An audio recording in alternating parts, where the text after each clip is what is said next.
Hey, I'm Jaded Nerd. This is Confessions of an Introvert. I want to talk about how I feel about dating. So here I go. One of the things that I want to say is I didn't understand how my being introverted affected my actions and how I behaved. I've learned that I wasn't trying to smother someone or I wasn't trying to like just be around them all the time. I needed to be enveloped. I felt comfortable with a singular entity. I felt comfortable with one. Because of the anxiety, because of the fact that I was uncomfortable in a large social setting, it makes sense for me to realize back now that I look back, it makes a lot of sense that I would fixate on someone and then I would make that my prime directive. And I should have been the entity that I should have been intensely focused upon should have been me, my well-being, my mental development, my spiritual development, my intellectual development, my career development. There are aspects that could have been focused on that were within me. And now I understand that the entity should have been me. I should have been the singularity, me, not the other person. It's interesting because I don't have much interest in dating and getting to know someone and talking to someone. I find people interesting, but what I find interesting about them is it's not the aesthetic, even though there are aesthetic qualities and there are things about people, there are features, facial features, body features, obviously, that you would like or you're partial to. If you're saying that you are not, then you're a robot, and I need to know where the rest of the robots are because when y'all do the singularity, I need to make sure I'm ready for the AI because I'm already hip. But if you're human like the rest of us, you don't understand how much disdain I have for just people and the song and the dance and the repetitiveness that we do and the monotony of the interactions that we force, these feigned interactions. We do this. You meet someone, you talk to someone, you whatever, you do something, then y'all dating and y'all are not. And I just kind of see this play over and over and over and over and over again. As an introverted individual, I'm not any trying to like go out and I'm not trying to like put myself in a situation. And yet that's the first thing people say. You got to put yourself out there. That's the first thing people say is when if you don't do anything, if you don't say anything, you don't make the initiative, nobody will ever know. If you don't go, if you don't do this, you need to go this, you need to go drink, you need to go club, you need to do this. No, I don't. And I'm going to tell you why.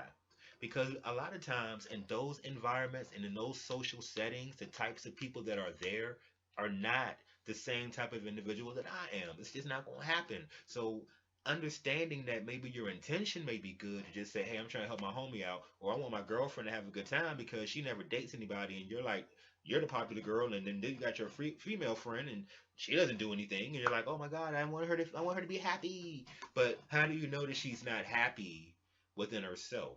So I think one of the things that I want to share is it is not like it's a situation where I'm sitting at home and I'm like, oh man, nobody likes me. And on the contrary, I just have such a disdain and a boredom for the monotony of something that I already know the beginning, the middle, and the end. There is no excitement. One thing I want to share with you, is interesting. I was talking with somebody and I was telling them about how the mystery is gone. There used to be a time when you met somebody, you didn't instantly know what they looked like naked. Now, with profile pics and direct messages and all of this and Snapchat and whatever, you know what a person's inside. You know what their DNA is. You know what they look like and what they're like and their dislikes. You don't even know their last name. You don't even know how to spell their first name. So a lot of times, and when you used to hook up and when you used to do things back in the day, honestly, I'm gonna just keep it real. There used to be a surprise because, of course, you would see a person, you would see a body, but then you really wouldn't know anything until you got naked and then you got together intimately. It was for adults.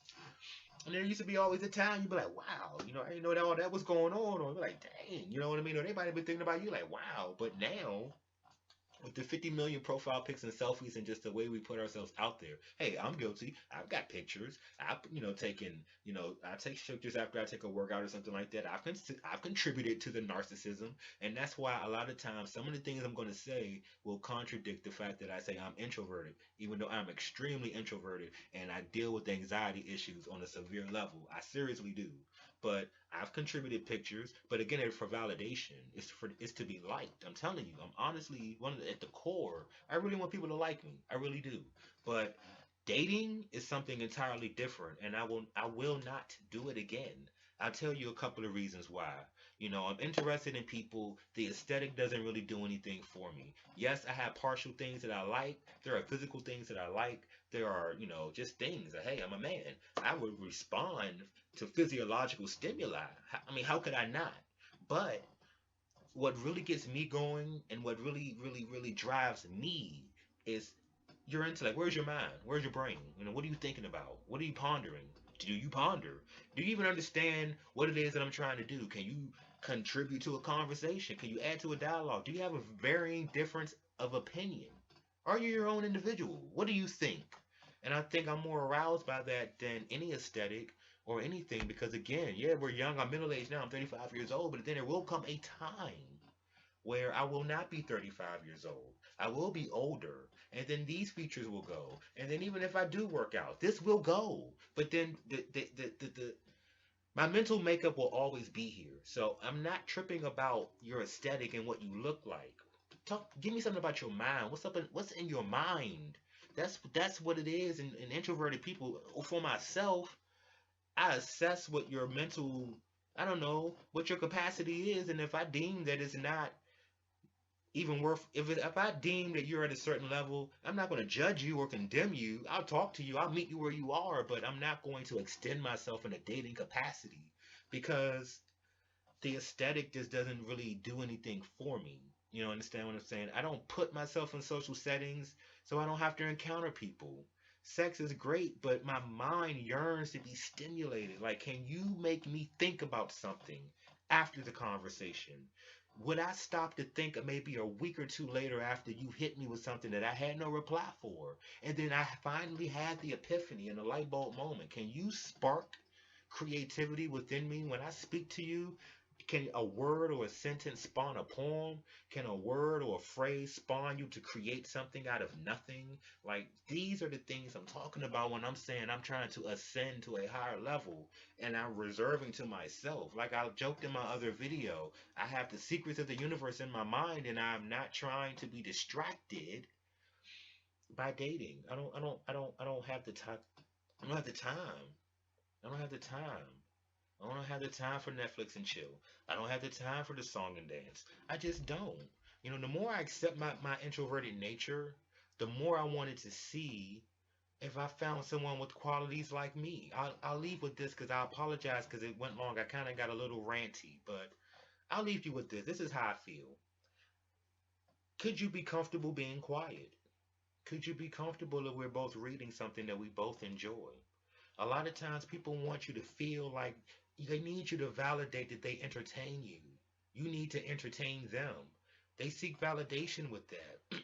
Perhaps we don't need to say anything. I think your presence would be everything to me. Especially somebody that doesn't need a lot of hoopla and a lot of grandiose whatever. Perhaps the fact that you're with me, or you're around me, or you're sitting with me, or you're here, or I'm there. Don't you understand that that's enough? That's everything. And once you get past that, oh, we need to be acting like a conventional couple, or oh, we need to be doing like this because this and this is on this TV, and you know, on Scandal, they take her in the broom closet and bam, bam, bam. Let me tell you something.